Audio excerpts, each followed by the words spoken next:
तारीख 25 मार्च यूपी के संत कबीर से एक अनोखी खबर सामने आई। पति ने पत्नी की शादी उसके प्रेमी के साथ करा दी। थाने के अंदर शादी की रस्में अदा की गईं। प्रेमी से शादी के बाद पत्नी रोई। पति बोला, अब काहे रो रही हो, अब तो शादी हो गई, जाओ अब।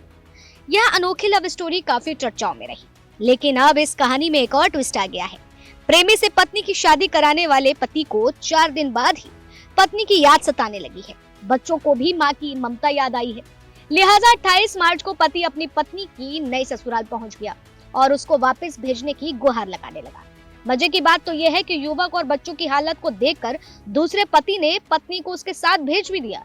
लेकिन इन सब के बीच में पत्नी खिलौना बनकर रह गई, कभी इधर तो कभी उधर। इस प्रेम कहानी में आए एक के बाद एक मोड़ के बारे में आपको विस्तार से बताते हैं। इस प्रेम कहानी में आए एक के बाद एक मोड़ के बारे में आपको विस्तार से बताएंगे, लेकिन उससे पहले आपको फ्लैशबैक में लेकर के चलते हैं। 20 मार्च 2025 को विकास राधिका को लेकर घर से भाग गया। राधिका के घर में रखे हुए कुछ पैसे भी उनके साथ ले गई और दोनों बच्चों को बबलू के घर छोड़ दिया। पत्नी के घर से भागने के बाद बबलू धनघटा थाने पहुंचा और शिकायत दर्ज कराई। पुलिस ने जांच शुरू की और विकास तक पहुंच गई। 4 दिन बाद विकास और राधिका वापस आए, लेकिन सीधे गांव न आकर थाने पहुंचे। वहां बबलू अपने भाई हीरा और अन्य लोगों के साथ मौजूद था। थाने में बहुत सारे पुलिस वाले थे, बबलू के परिवार के लोग भी थे। सब यही कह रहे थे कि अगर इसके साथ भाग कर गई है तो इसी से इसकी शादी करवा दो। हम इसके पक्ष में नहीं थे। हमने पुलिस वालों से भी कहा कि ऐसा मत करवाइए, लेकिन बावजूद इसके थाने में बबलू की शादी राधिका से करा दी गई। इन सब बातों में 4 दिन बीत गए। गांव में चर्चा है कि पत्नी की शादी कराने के बाद बबलू को और अपने परिवार को संभालना मुश्किल लग रहा था। वह बच्चों के चलते अपने काम पर नहीं जा पा रहा था।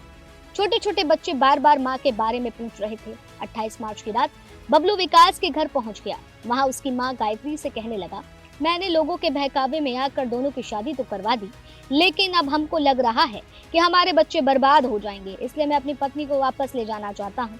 इसके बाद मौके पर ही आसपास के लोग जुट गए। यह मामला चर्चित हो गया है, इसीलिए लोगों ने कहा कि जो कुछ भी कहना है वह वीडियो पर कहिए। इसके बाद पत्नी को लेकर जाइए। बबलू अपनी पत्नी राधिका के बगल खड़े होकर के अपना नाम और पिता का नाम बताता है। फिर कहता है कि राधिका की शादी हमने जबरदस्ती करवाई। 2 दिन बाद हमें पता चला कि वह निर्दोष है। अब मैं इसे वापस लेकर जा रहा हूँ। अगर इस पर आगे कोई कष्ट आएगा तो हमारी जिम्मेदारी होगी। लेकिन सवाल इस बात का है कि हिंदू मैरिज एक्ट का भी इस पूरे मामले में मजाक उड़ाया गया, क्योंकि हिंदू मैरिज एक्ट के बिना तलाक के दूसरी शादी नहीं की जा सकती है। तो जाहिर है कि संत कबीर नगर की घटना में न केवल शादी का मजाक बना, बल्कि एक औरत का भी तमाशा बन गया।